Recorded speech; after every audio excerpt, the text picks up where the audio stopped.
ओम शांति। आज मीठे मीठे शिव बाबा ब्रह्मा के तंत्र द्वारा कहते हैं, मीठे मीठे बच्चे,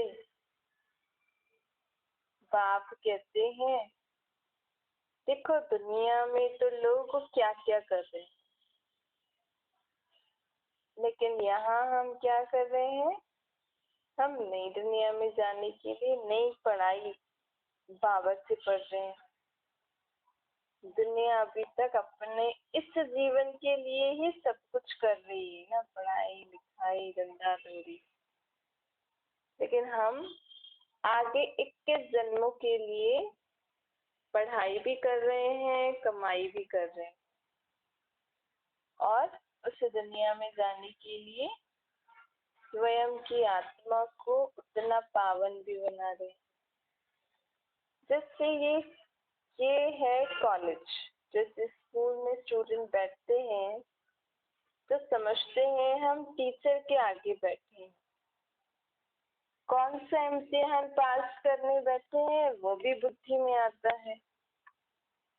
सत्संग आदि पे जाते हैं तो वहाँ वेद शास्त्र सुनाते हैं, लेकिन सत्संग में जाने से ये थोड़ी बुद्धि में रहता है कि हम ये सत्संग सुनेंगे तो हम ये जाकर बनेंगे, हमें ये प्राप्ति होगी। नहीं, बस सत्संग सुनते हैं, मन को अच्छा लगता है, थोड़ा शांत रहता है, फिर सुनते हैं, फिर शांत रहते, फिर सुनते सुनते रहते हैं, क्योंकि थोड़ा सा मन शांत हो जाता है, थोड़ी समझ मिल जाती है। तो बाबा कहते हैं वहाँ कोई एम ऑब्जेक्ट नहीं रहती ना, वह शास्त्र आदि तुम्हारी बुद्धि से निकल बुद्धि में वो लोग पढ़ के सुनाते हैं, तो कुछ कुछ बातें हमारी बुद्धि में बैठ जाती है। लेकिन यहाँ क्या है, स्कूल की पढ़ाई पढ़ी बचपन में, फिर बड़े हुए सत्संग आदि किया, भजन कीर्तन जो भी हम शास्त्र ग्रंथ पढ़ते हैं, उन सब से कुछ हमें कोई एम ऑब्जेक्ट नहीं है। स्कूल से पढ़ के निकलेंगे तो कहते हैं अच्छा कमाएंगे, ये सब करते हैं तो कहते हैं थोड़ा सा पाप से बचे रहेंगे, मन ठीक रहता है, थोड़ा पुण्य कमाएंगे।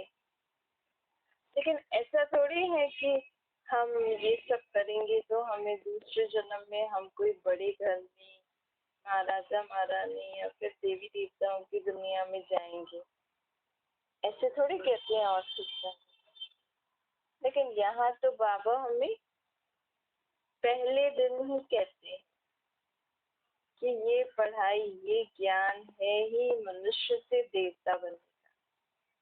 यहाँ पे बाबा हमें कहते हैं बच्चे ज्ञान तुम ले रहे हो, ज्ञान लो, लेकिन इसको जीवन में धारण करके चलोगे तो इसका फायदा।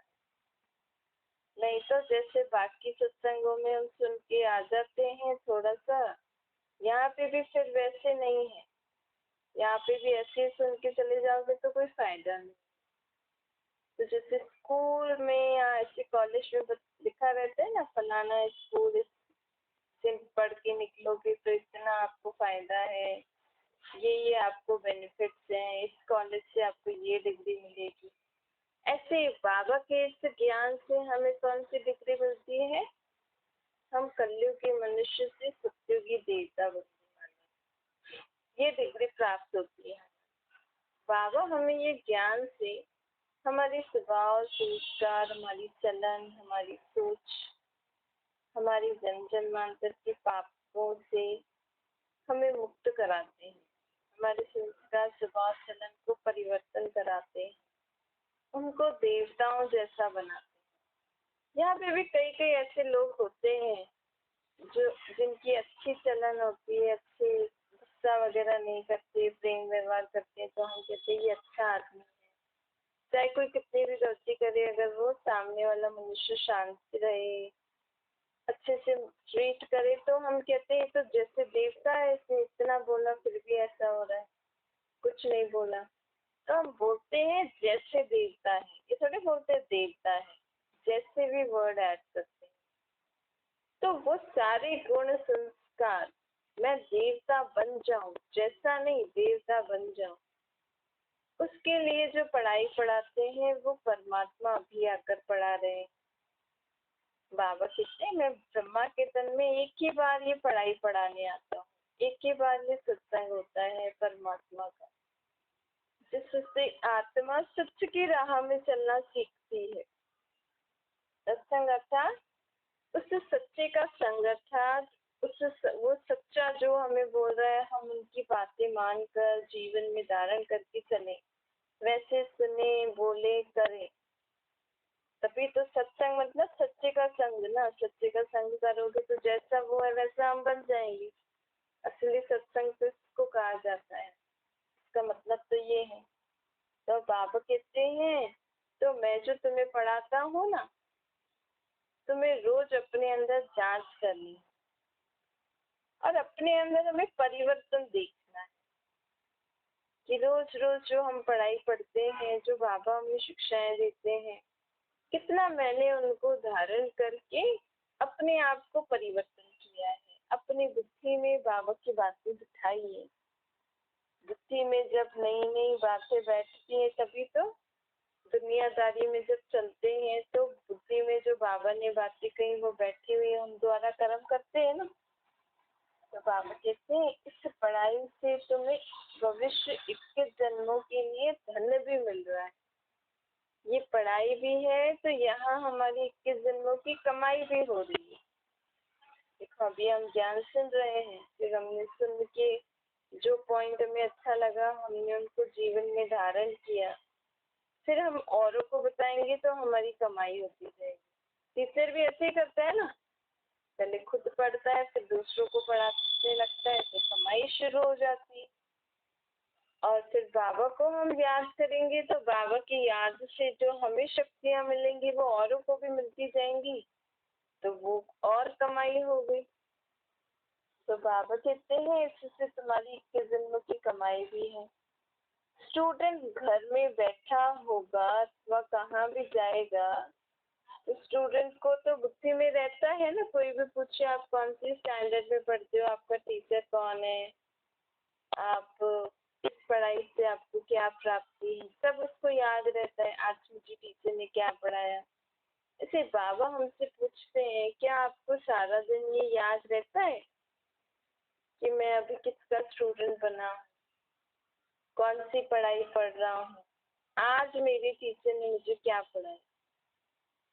तो अब हम जब फोन बोली खत्म हो जाएगी तो आप अपने आप से उसी समय से पूछते रहना अंदर ही अंदर कि आज परमात्मा टीचर ने हमें क्या क्या पढ़ाया। फिर ऐसे जब आप तो बीच बीच में सोचते रहोगे ना आज मेरे टीचर ने मुझे क्या पढ़ाया, तो देखना धीरे धीरे आपको पूरी मुरली बुद्धि में आ जाएगी कि हाँ बाबा ने आज हमें ये पढ़ाया था। धीरे धीरे जब हम अपने माइंड पे थोड़ा प्रेशर डालते हैं कि हाँ क्या क्या पढ़ाया था, जब उसको सोचते हैं तो पॉइंट्स निकलती हैं। अगर हमने अभी सुनने के समय हम ध्यान से सुन रहे हैं तो उस समय फिर बीच बीच में हम याद करें तो वो पॉइंट्स याद आती हैं। तो बाबा कहते हैं अब बुद्धि में सारा दिन ये याद रहना चाहिए कि हम किसके स्टूडेंट हैं, हमें कौन सी डिग्री मिलने वाली है, हमें रोज रोज परमात्मा टीचर क्या पढ़ाते हैं। अब तुम बच्चे जब बाबा का ज्ञान सुनते हो तो इस रीति सुनते हो कि इस ज्ञान को सुनने से मैं मनुष्य से देवता बनने वाला हूँ। तुम भी अपने को विद्यार्थी समझते हो ना। कौन है विद्यार्थी? रूह, आत्मा। दुनिया में तो शरीरधारी टीचर शरीरधारी स्टूडेंट होते हैं ना। यहाँ मैं आत्मा रूह स्टूडेंट हूँ, पढ़ाने वाला परमात्मा रूह है। वो इस ब्रह्मा के तन में आकर हमें पढ़ा रहे। मैं रूह जानती हूँ कि मैं ये पुराना शरीर छोड़कर कल सत्युग में जाकर नया देवी देवताओं जैसा शरीर, हमें ऐसे ऐसे अपने से बातें करनी है। स्टूडेंट को पक्का होता है ना, मैं अभी ये पढ़ाई पढ़ रहा हूँ, फिर कुछ समय बाद मैं डॉक्टरी की सीट पे बैठूंगा या डॉक्टर जैसे कपड़े पहनूंगा या डॉक्टर से अपना बिजनेस शुरू करूंगा, या जो भी वो करता है जिस भी फील्ड में हो जाता है, ऐसे ही हमें भी सदा नशा रहना चाहिए कि अब मैं आत्मा अथवा रूह है इस शरीर में बैठकर नई दुनिया के लिए पढ़ाई पढ़ रही हूँ। आज मैं इस शरीर में हूँ, कल मैं सत्यों की नए शरीर में हूँ। बाबा कहते हैं कि सारा दिन विचार सागर मंथन करने से हमें वो नशा बना रहता है, और फिर जब ये स्मृति रहती है ना तो ऑटोमेटिकली हमारी चाल चलन स्वभाव संस्कार परिवर्तन होता है। फिर धीरे धीरे इस कलयुगी दुख की अशांति वाली बातों से हमारी बुद्धि आप ही हटती जाती, सिर्फ इस स्मृति से। जो हम घड़ी घड़ी ये स्मृति दिलाएंगे ना तो उससे आप ही हटती जाएगी, हमें मेहनत नहीं करनी पड़ेगी। क्यों मेहनत क्यों करनी पड़ती है? क्योंकि हम घड़ी घड़ी अपनी को वो बातें याद नहीं दिलाते हैं ना, तो हमें मेहनत करनी। देखो व्यर्थ बातें, फालतू बातें, नेगेटिव बातें, कोई मूवी देख के आए, कोई सीरियल देख के आए, तो वो जैसे हमारे माइंड में छप जाती है और घड़ी घड़ी वही बातें याद आती हैं। जब भी जीवन में कुछ ऐसी बात होती है तो फिर हमें वही स्टोरी याद आती है, हाँ उसने इसके साथ ऐसा किया, ये भी मेरे साथ ऐसा कर रहे हैं, वैसा वैसा। फिर अगर कोई हमसे इतना बुरा व्यवहार नहीं भी करना चाह रहा हो ना, लेकिन हम वो स्टोरी सोच सोच के अपना जीवन आपे ही ऐसा बुरा बना लेते हैं। तो क्यों ना हम सारा दिन ऐसी अच्छी अच्छी बातें सोचे जो बाबा हमें बोल रहे हैं, तो हमारा जीवन वैसा बन जाए अच्छा। तो जब बेकार बातों से हमारा जीवन दुखमय हो रहा है तो ऐसे वैसे सीरियल मूवी देख के, तो क्यों ना मैं अच्छी बातें सोच के अपना जीवन अच्छा बना। तो बाबा कहते हैं अब तुम रूहों को घड़ी घड़ी ये स्मृति में लाना है कि अब मेरा ये शरीर छोड़ मैं जाकर नया देवदाय शुद्ध पवित्र प्रदान निरोगी काया होगी। सत्युग में हमारा शरीर कभी भी रोगी नहीं होता है। कोई भी छोटी बड़ी कोई भी प्रकार का दर्द कुछ नहीं होता है। दर्द क्या होता है कुछ पता ही नहीं होता है। तो वो जानती है कि अभी मेरा ये शरीर विकार से पैदा हुआ है, अब मुझे सत्युग में योग बल वाला शुद्ध पवित्र शरीर मिलेगा। अभी मैं आत्मा पढ़ रहा हूँ, ज्ञान सागर परमपिता परमात्मा टीचर मुझे पढ़ा रहा है। बाबा कहते हैं बस तुम अपना धंधा दौरी करो, दृष्टि संभालो, लेकिन बुद्धि में सदा ये याद रहे कि मैं किसका बच्चा हूँ, किसका स्टूडेंट हूँ, किसका शिष्य हूँ, कौन से सतगुरु का शिष्य हूँ। तो बाबा कहते हैं जैसे दुनिया में भी सदा याद रहता है ना, आपसे अभी कोई पूछे आपके फादर का नाम, आपने कभी पढ़ाई की है, कौन से स्कूल में की है, आपके टीचर भी आपको याद होंगे, अगर आपका कोई गुरु होगा वो भी याद होगा। तो ऐसे आत्मा का बाप टीचर सतगुरु कौन है, ये भी हमें याद रहना चाहिए। कोई आपसे नींद में भी उठा के पूछे आपके बाप कौन है, तो आपको नींद में भी याद आओ मेरे दो बाप हैं। मेरे स्कूल लौकिक वाले टीचर अलग है, परमात्मा टीचर अलग है। मेरे दो गुरु हैं, एक वो सच्चा सतगुरु, दूसरा आपका अगर शरीरधारी कोई गुरु हो तो ऐसे से हमें अपने अंदर ही पक्का करना चाहिए, घड़ी घड़ी चिंतन करना चाहिए, तो हमें खुशी रहेगी और हम वैसे जल्दी जल्दी बनते जाएंगे जैसे बाबा हमें चाहते हैं। अब मनसा वाचा कर्मणा हमें पवित्र रहना है, सबको खुशी का संदेश देना है। हम सब स्टूडेंट है ना, अभी हमारी स्टूडेंट लाइफ चल रही है। सोचो लोग सोचते हैं सिर्फ बचपन में ही पढ़ाई पढ़ते हैं, पर परमात्मा के स्कूल में बूढ़े जवान सब एज के बच्चे यहाँ स्टूडेंट है, क्योंकि यहाँ परमात्मा के स्कूल में स्टूडेंट कौन होता है, आत्मा, और उनका टीचर है परमात्मा। तो परमात्मा शरीर की एज नहीं देखते, शरीर का कोई भी धर्म जाति कुछ नहीं देखते हैं, लिंग वगैरह। यहाँ पे हम सभी आत्माएं स्टूडेंट हैं। यहाँ पे कौन सा स्टूडेंट बड़ा है, कौन सा स्टूडेंट छोटा है, वो उनके ज्ञान के हिसाब से समझ में आता है। जितना जितना ज्ञान का अनुभव होता जाए, जितना जितना आत्मा ज्ञान को समझ के जीवन में धारण करती जाए, उतना आत्मा क्लास में आगे बढ़ती जाती है। भले कोई पुराने से पुराना बाबा का स्टूडेंट हो, लेकिन अभी तक उसको ज्ञान बुद्धि में बैठा नहीं। रोज मुरली सुनते, रोज बाबा को याद करते, नियम पक्का है, लेकिन ज्ञान जो जैसे बुद्धि में बैठना चाहिए वैसे नहीं बैठा है। तो जैसे तो वो छोटी क्लास में ही है अभी, और कोई अभी आया थोड़े दिन ही हुए हैं, लेकिन अच्छे से ज्ञान को सुन के समझ के धारण करके चल रहे हैं, औरों को सुना रहे हैं, तो वो जैसे तो क्लास आगे बढ़ती जा रही है। इस रीति बाबा के स्कूल में क्लास भी आगे बढ़ते हैं। जितना जितना बाबा हमें पढ़ाते हैं ना, उतनी बाबा हमें हमारा टेस्ट भी लेते हैं। जिससे बाबा कहते हैं मनसा वाचा कर्मणा में शुद्ध पवित्र रहना है। तो हमारा टेस्ट भी होगा कि मन में भी हमारा अभी तक नेगेटिव व्यर्थ वेस्ट विचार चल रहा है, तो मतलब मैंने ये वाला पॉइंट अभी तक, ये वाला चैप्टर अभी तक धारण नहीं किया है, तो मतलब मैं अभी तक इस सब्जेक्ट में कच्ची हूँ। तो ऐसे ऐसे करके बाबा की हर बात को हम जितना अपनी लाइफ में प्रैक्टिकल में लाते जाएंगे। बाबा ने मुझे बोला है, मुझे मन में भी किसी के लिए बुरा नहीं सोचना है, फालतू नहीं सोचना है, फालतू बातें नहीं सोचनी है, पुरानी बातें नहीं सोचनी है, दुख की बातें नहीं सोचनी है। तो नहीं सोचनी है ना, अगर वो आ रही है तो आप बाबा को दे दो ना, तो बस फिर हम ऐसे ऐसे अनुभवी बनेंगे। और जब हम ऐसे लाइट होके बाबा को दे देते ना, तो हमारा ऑटोमेटिकली मन फिर दे तो दिया, लेकिन आप फिर और अच्छी अच्छी बातें सोचो। ऐसे नहीं हमने बाबा को दे दिया तो बस खाली मन, नहीं, आप कुछ और अच्छी बातें सोचो। इसलिए बाबा कहते हैं तुम बच्चों को क्लास में आगे बढ़ना है। अब तुम्हारी student life is the best कहते हैं ना।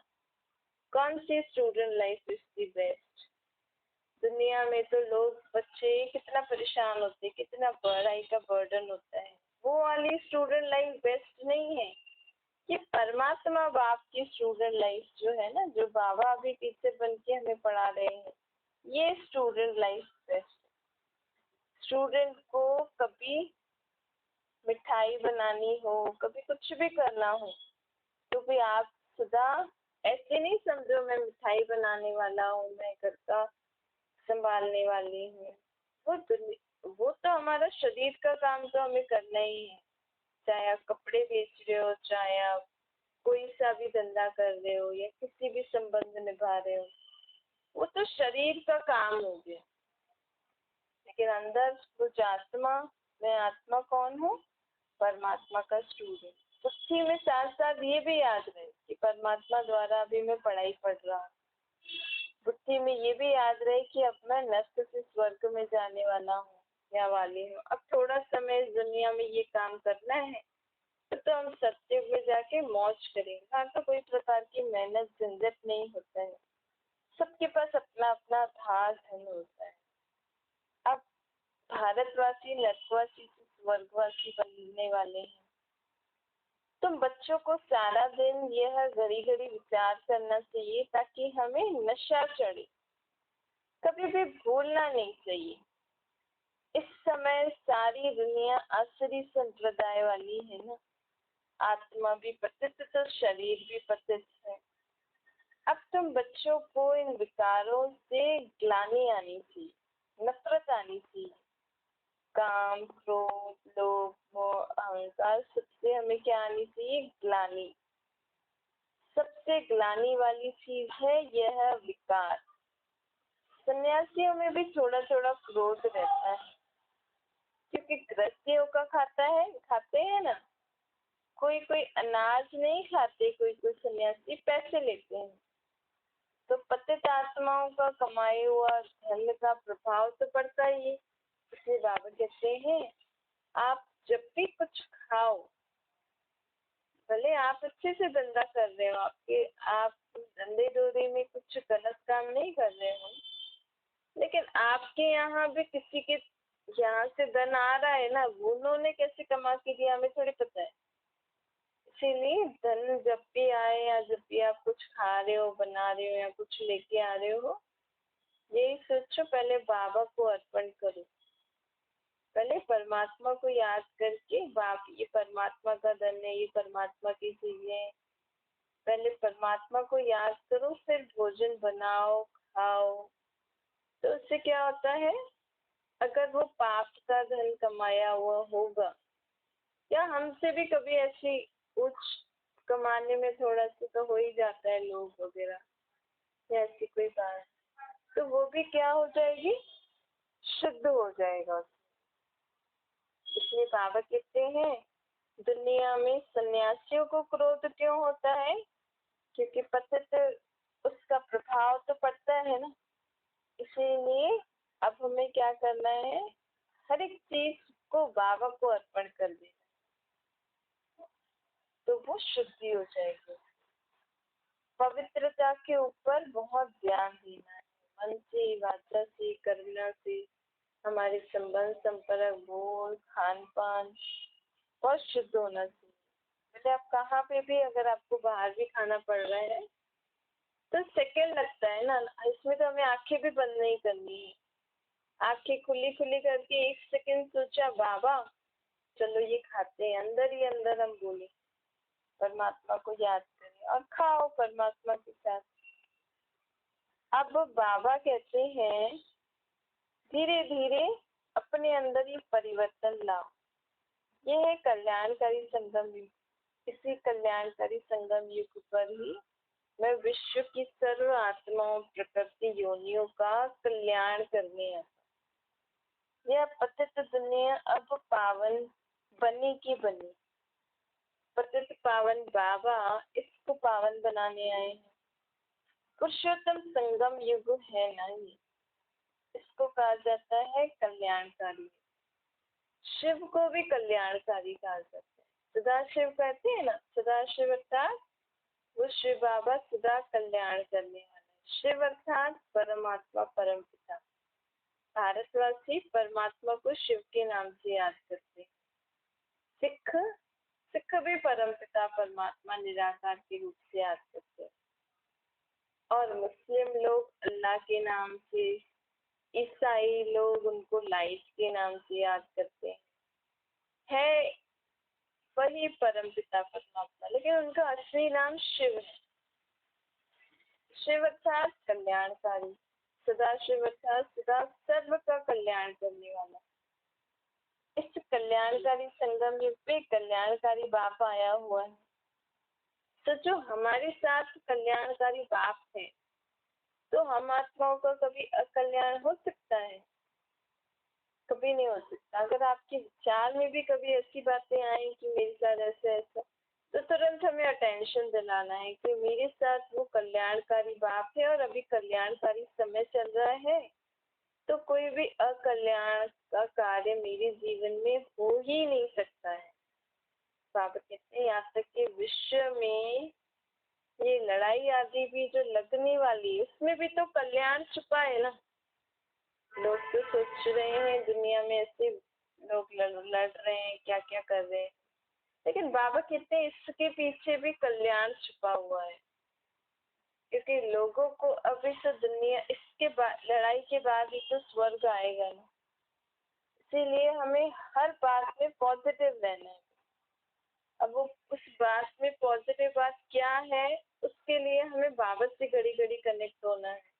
बाबा को हमें नहीं छोड़ना है, तो बाबा हमें हर बात में क्या कल्याण छुपा हुआ है वो हमें बाबा बताते हैं, समझाते हैं, जिससे हमारा दुख दर्द दूर होता जाता है।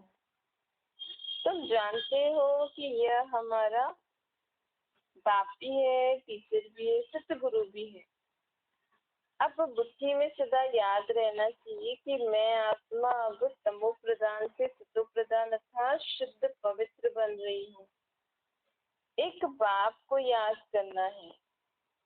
धंधे डोरी में भी फ्री टाइम तो मिलता है ना, कोशिश कर उस समय भी बाप को याद करना है। आजीविका के लिए धंधा आदि तो करना पड़ेगा ना, यह मायावी धंधा है, लेकिन कमाएंगे नहीं तो खाएंगे कैसे? ठीक है, इस जीवन के लिए भी कमाओ, खाने के लिए तो चाहिए, और साथ साथ भविष्य की भी कमाई करनी चाहिए। ऐसा नहीं सारा दिन बस हम इसी जीवन के लिए कमाते रहे। बीच बीच में जो समय मिलता है, या अमृत वेले उठो, कैसे भी करके हमें बाबा को भी याद करते रहना है, ताकि हमारी भविष्य की भी कमाई जमा होनी चाहिए। इसमें बड़ी शुद्ध बुद्धि चाहिए, अच्छी बुद्धि चाहिए, समझ चाहिए, निश्चय चाहिए। परमात्मा के इस कार्य में को जितना हम समझेंगे, निश्चय करेंगे, उतना उतना हम अपने भविष्य के लिए भी इस रीति जमा करने। लोग तो भविष्य के लिए जमा करते हैं, दान पुण्य कर लिया, या किसी को खाना खिला दिया, या कुछ ऐसा कर लिया, सोचते हैं हम भविष्य के लिए जमा कर रहे हैं, भगवान अर्थ किसी को दे रहे हैं, तो सोचते हैं भगवान हमें भविष्य में देंगे। लेकिन वो तो भक्ति मार्ग की रस्म हो गई ना। यहाँ तो अब ये कल पे खत्म होने वाला है, अब आगे के युग में भक्ति है ही नहीं। अब हमें कैसे जमा करना है आगे के लिए? परमात्मा को याद करके, परमात्मा का जो ज्ञान है ना, ये ज्ञान को जितना हम औरों को दान करेंगे ना, उतना हमारा भविष्य के लिए जमा होता जाएगा। दुनिया में भक्ति मार्ग में लोग धन दान करते हैं, ईश्वर अर्थ या कुछ ऐसा, लेकिन यहाँ ईश्वर जो हमें ज्ञान धन दे रहे हैं, वो हम जितना दान करेंगे उतना हमें भविष्य 21 जन्मों में मिलेगा। जितना हम स्वयं में धारण करेंगे, जितना हम बाबा को याद करेंगे, उतना हमें सत्युग में जाके उतना धन संपत्ति, उतना ऊंचा पद मिलेगा। अब आत्माओं को परमात्मा कह रहे हैं कि अब तुम्हें मुझे याद करके शुद्ध बनना है। फिर तुम पहले मेरे साथ घर चलोगे, फिर आओगे नई दुनिया में। सत्य की दुनिया में आत्माएं आप पे ही आती हैं जब उनका समय होता है। बाबा कभी भी किसी आत्मा को ऊपर से भेजते नहीं है। ये जो कहते हैं ना कि धर्म स्थापक ऊपर से आए, जब दुनिया में दुख होता था तो धर्म स्थापक को भगवान ने ऊपर से भेजा कि तुम जाओ, नीचे बहुत दुख है। लेकिन बाबा कहते हैं ऊपर तो कोई बोल ही नहीं सकता, कोई संकल्प आदि से भी हम बात नहीं कर सकते। वहां तो आत्माएं तो जैसे रेडी रहती, इस सृष्टि रूपी ड्रामा में जब मेरा पार्ट आए तो मैं जाऊं। तो ऐसे ही धर्म स्थापक की आत्माएं भी अपने अपने समय पर आकर किसी और के शरीर में प्रवेश होकर अपना धर्म स्थापन करके फिर दूसरा जन्म ले लेती है ना। इसमें वो बाबा परमात्मा कोई उनको थोड़ी भेजता है। देखो, धर्म स्थापक है ना, वो भी तो आत्माएं है ना, वो कोई भगवान थोड़ी है। लेकिन दुनिया में लोग उन धर्म स्थापकों को भी भगवान के रूप में याद करिए, पर ये बाबा कहते हैं वो तो शरीरधारी है ना। अब निराकार से अपना बुद्धि जोड़ो। सारा दिन हमें यही विचार सागर मंथन करना है, जो बाबा हमें बातें बता रहे हैं। जैसे गाय खाना उगाती रहती है ना, ऐसे उगाना है। बच्चों को अविनाशी खजाना मिलता है, ये ज्ञान है आत्माओं के लिए भोजन। तो अब भोजन खा लिया, अब इसको हमें क्या करना है? विचार सागर मंथन करना है, साथ उगारना है। अच्छा, मीठी मीठी से खिलते बच्चों प्रति माता पिता बाप दादा का याद प्यार और गुड मॉर्निंग। रूहानी बाप की हम सभी रूहानी बच्चों को नमस्ते। हमारी भी रूहानी माता पिता बाप दादा को याद प्यार, गुड मॉर्निंग और नमस्ते। वरदान है अपनी संपूर्ण स्टेज द्वारा सर्व प्रकार की अधीनता समाप्त करने वाले, प्रकृति को जीतने वाले। आप जब अपनी संपूर्ण स्टेज पर स्थित होंगे ना, कौन? आत्मा, तो हम प्रकृति पर भी विजय प्राप्त करेंगे। अर्थात प्रकृति को भी अधिकार से चलाएंगे, प्रकृति के अधीन नहीं होंगे। जैसे आज प्रकृति को अर्थात शरीर को कुछ तकलीफ है तो हम कहें मेरे से ये नहीं हो रहा, मतलब कभी कभी शरीर भी हमें खींचता है ना। लेकिन ठीक है, शरीर को तकलीफ है, लेकिन हमें आत्मा में इतनी शक्ति होनी चाहिए कि जिस भले ही हम थोड़ा सा रेस्ट दें, दवाई दें, लेकिन अगर जितना हो सके मैं अपनी प्रकृति को कंट्रोल करके मैं आत्मा अपना कार्य तो कम से कम करूँ ही, ताकि हम किसी के ऊपर बोझ नहीं। ऐसे बाबा हमें अधिकारी बना रहे। वो कब आएगा? जब आत्मा में इतनी शक्ति आ जाएगी बाबा को याद करके। ऐसी संपूर्ण स्टेज बनाने के लिए सदा हमें 3 चीजें याद रहनी चाहिए। मैं आत्मा हूँ, मैं आत्मा परमात्मा का बच्चा हूँ, और मैं आत्मा रहम दिल। यह तीनों बातें प्रत्यक्ष रूप में स्थिति में, चेहरे में व कर्म में दिखाई दें, तब कहेंगे कि हम अधिकारी प्रकृति जीत आत्मा है। स्लोगन है, श्रीमत की लगाम मजबूत है तो मन रूपी घोड़ा भाग नहीं सकता है। बाबा ने हमें श्रीमत दी है ना, हमें व्यर्थ बातें नहीं सोचनी है, फालतू बातें नहीं सोचनी है। जिस समय जो बात है, जो सीन चल रहा है उसी के बारे में सोचना है, काम की बातें सोचनी है। तो जब हमारी ये बाबा की जो श्रीमत है, जब ये पक्की हो जाएगी ना हमारी, तब हमारा मन को हम कंट्रोल कर सकते हैं। तो बाबा की श्रीमत रूपी लगाम से हमें अपने मन रूपी घोड़े को क्या करना है? कंट्रोल करना।